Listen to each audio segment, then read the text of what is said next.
Hey Raiders fans, it's Berkey here and welcome to the big Bourkeys top 10 preview versus the Storm qualifying finally a little over, what do we get, 20 past 11 Brisbane time. So 8 hours at a packed sold out Suncorp. It's just come through on the wire. Suncorp sold out 39,000's capacity due to COVID. So it's 75% of the capacity, which is around 52,000 at Suncorp now. So no more tickets left.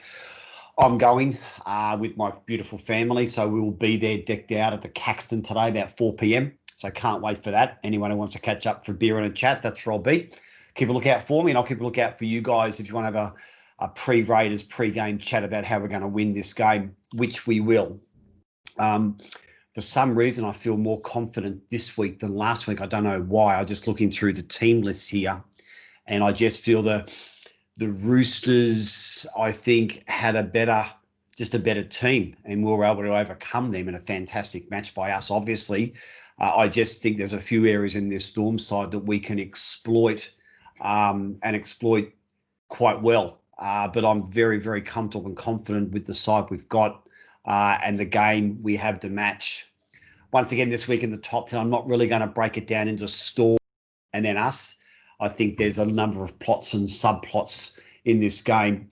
I really want to start first of all with the fullback, Shans and Pappenhausen. Shans' game last week was exemplary. He'll do the same tonight. He's going to be sniffing around that ruck area, which we really need, that's where we really need him, actually, particularly with the big Melbourne forwards. 15, 20 minutes, they'll be a little bit slow, a little bit tired. I think it's going to be a very, very fast game. I think the Storm want a fast game. They've had 2 weeks off. They're going to be very salty. They're going to be very up, very jumpy. So I think the Storm want a fast game. It's going to be 29 degrees, or it's going to be 29 degrees here today, probably kickoff. It's still going to be 21, 22 degrees. So it's going to be warm. So the Storm do want an up-tempo type of game. I think Shans can really make an impact around that ruck area. 15, 20 minutes in, sniffing around Asafa Solomona, the Bromwich twins, Finucane if he starts, and I hope they play Finucane. I think it's going to be a major plus for us if they play him. Being out for 7 weeks, he's going to take a while to adjust to the speed of the game. But I think Shans' impact there is going to be critical for that extra yardage, particularly bringing the ball back from kicks. He's really got to try and work over those big Melbourne forwards once they get a little bit of fatigue going and use his footwork like he did last week. Pappenhausen, on the other hand, he doesn't really sniff around the rucks early. He sniffs around the rucks late in the halves. So usually you'll find him far wider, acting as a second-man decoy behind Branko or behind Olam. Or playing at the back behind Munster. So Pappenhausen very rarely gets around the ruck area early, but likes to spread his wings. Once again, with Pappenhausen, we cannot have a broken line with our kicks. I'll get to the kicking game shortly. It's going to be critical to slow down his impact and Adokar and Vunivalu's impact. But the thing with Pappenhausen, we just have to keep our line straight. Don't rush in and don't panic. We cannot panic, but we need cover coming across. If he splits the line, his speed that first 10 to 15 metres is exemplary. No one can really match him in the speed stakes for that initial thrust through the line, but we can't panic when we're around him. We just got to treat him like any other player and make sure we get good numbers in the tackle.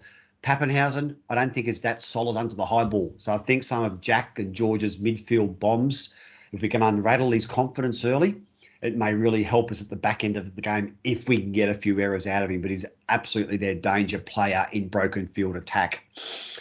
Number 2, I've gone for Branko Lee in the Storm right edge. Now, if I want to cast back 12 months in the semi last year, the Roosters, the Storm right edge was Jerome Hughes, Kaufusi, Will Chambers, and Vunivalu.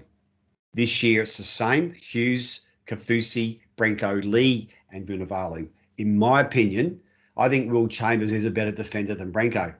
He's no longer there. So I think we can really work Branko over on that right edge, which is our left edge. So the likes of Jack and Elliot, Jared, and Sammy. I think we can really try and commit Branko his rush-in plays or holding back. Branko is a confidence player. I think we really have to try and work him over early, particularly Jack with eyes to him and make him making decisions. So I think that's a definite edge we have on that side of the field now, with Brenko taking the place of Will Chambers, who was a far better defender one-on-one, and the way that Will Chambers was able to close down situations. I think Brenko Lee and Vunivalu are a little bit panicky, a little bit chaotic, and Parramatta scored a couple of long-range tries, you may recall, a few weeks ago in the qualifying final at Suncorp. So I think that's a definite advantage we've got to take hold of with Brenko Lee on that right edge for the Storm. Jack and the left edge, that's what I just mentioned. So Jack really has to work over that Storm right edge tonight. I think we can get a lot of points. If we're going to get points, I don't think the Melbourne defence is as strong as it has been the last few years. But I really want Jack, like he did last week, going left, but then straightening the attack straight down behind the ruck, bringing in the middles and bringing in the edges where they all come together, leaving space in on the right or more space on the left. So Jack's running game, his combination with Elliott, his combination with Jared, that beautiful double runaround play they did last week, which was called back incorrectly because they said that Kyle Flanagan was interfered with. I think those types of plays will really get Vunivalu and Brenko not sure which way to go. So I think we've got a definite momentum swing there with Jack running the ball straight initially, then looking out the back to Elliott. Sean's maybe sniffing around there if he can get over there. Elliott and Sammy, I think we can really cause some mayhem on that area. Number 4, we've got to work Munster over. Now, I'm not convinced he's fully fit. Obviously, he was going to play, but I'm not convinced that he's 100% fit with the knee. So with Munster, every time he takes the ball up in a tackle or passes or kicks, he's got to go to the ground, similar to what the Roosters did last week with Jack. Every time Jack kicked the ball, they made sure that he was on the ground. Munster's going to be their main kicker with Cameron Smith, a little bit of Jerome Hughes, but Munster, particularly with his left foot, is going to be their main bomb kicker. So we just got to get up in his face and take his game management away from him. Munster, left edge, so he's got a very, very good left foot step. As most of you know, he takes on step, quick step. He tries to get some space in around our ruck area. So the likes of Papa early, Dynamis when he comes on, Sia, he's really going to try and work over those middles with his left foot step inside the Pappenhausen, sniffing around that ruck. You'll see Munster, particularly at the latter stage of the first half, say at 25 minutes, start to use his left foot step to come back in from the open, back in towards the ruck area, looking for an inside ball. We just got to be awake to it. Our markers, whoever is on them, maybe Hudson Young, maybe Harawira Naira, Dynamis, they've got to really keep that line nice and compact. If they make a tackle here, they can't split or back off. They've got to keep nice and tight, bring over that left edge, or our left edge to make it tighter. So if Munster does go back in off his left foot and looking for Pappenhausen, our edges come across a little bit to nullify it. But we've really got to get in Munster's face tonight, work him over, make him do multiple tackles, and try and fatigue him as much as we can. Number 5, our kicking game. Our kicking game last week against the Roosters was fantastic. Once again, tonight with Pappenhausen, Vunivalu, Addo-Carr, we've got to bounce the ball to them in our kicks. Midfield bombs are a bit different because they've got to run to the ball, but obviously with our long distance kicks, the preference is to try and get as many bounces as we can. Maybe kick a bit earlier, maybe the 3rd or 4th instead of the 5th to turn them around. They're not usually back in position on the 3rd or 4th tackle, but if the ball's bouncing, it takes that momentum away from them getting ahead of steam up, trying to get that yardage, which is going to be so critical. So if we can bounce our kicks to them like we did with Teddy last week with Jack's try, we bounced the ball to Tupou and Morris a fair bit with our running back, had to pick up and then start their long trek back. If you get the ball on the full, you got that momentum, you can steal another 10, 15, 20 metres in attack, which is what we don't need. The game early will most definitely play between the 25-metre area. So we have to win that battle with our kicking game. Number 6, I've gone Storm hit the first man. Watching the Storm a lot this year, when they do have the ball and they are in attacking mode, 9 times out of 10, Cameron Smith will hit the first man. Yes, they'll have second runners behind, But Asafa Solomona, the Bromwich twins, Finucane when he's on, when they play tight, Smith usually hits the first man. He won't go out the back. What they try and do is get that player to land on his stomach, get a quick play of the ball, then they play out the back.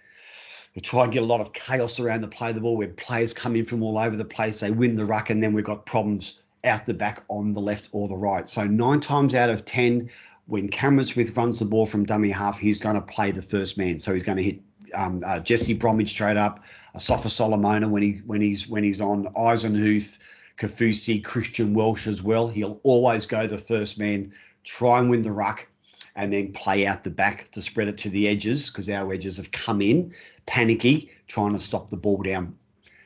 Where I think we do have a big advantage is our forward speed and footwork. So I think looking at the Storm pack, Welch, Kafusi, Bromwich, Asafa Solomona, Brandon Smith, Tom Eisenhuth, if he plays Finucane, they don't have good footwork. They're not mobile forwards in such they can sprint 25, 30, 35 metres and maintain speed. You look at our speed merchants in the forwards, Tarpany's try last week, Hudson Young, Harawira Naira, Bateman, Whitehead. We're a lot more nimble in those back edge forwards than I think the Melbourne store up. I think that's a massive strength for us in this game. If we can use the speed, but more importantly, use that footwork at the line to try and overcommit Melbourne to miss tackles or get our noses through the line and win that ruck, and a quick play of the ball for the likes of Havili when he's on, Tommy Starling and so on, and Sia to really get some good yardage behind that ruck. I think that's a definite advantage we've got in this game, is our forward speed and our footwork. I think Tarpany and Hudson Young, I see Hudson Young again. I think he can do some really good damage on the edges tonight against the Storm, who, as I said, do not move well side to side. Straight up and down, they're very good, but trying to adjust and inside balls and so on, they're nowhere near as effective as us. Number 8, you've got to mention Cameron Smith. Once again, like Tedesco last week or Keary, you can't stop him, but you've just got to learn to limit his impact and limit his involvement. Close to the line when they're attacking, he's going to be very involved. But 40 metres out, 30 metres out, 50 metres out from our line, he doesn't do a lot of damage. He's usually pick up and pass support, kick from dummy half usually. Inside our 30 or inside our 25, I think particularly when Brandon Smith comes on the field, you'll find Cameron Smith will switch to their left-hand attacking raids. So he'll go to the side that Munster's on as a floating half, trying to create second man play. Brandon Smith will probably go to dummy half, but Cameron Smith will then switch to the left-hand side and be more of a ball player. Once again, we just got to be aware, not get panicky with him, not stargaze by any means, but he's got to go on the ground every time he has the ball. Make him get his sorry ass up and get into dummy half or get involved in the next play. So if we can do those things against Smith, we're going to go a long way of winning.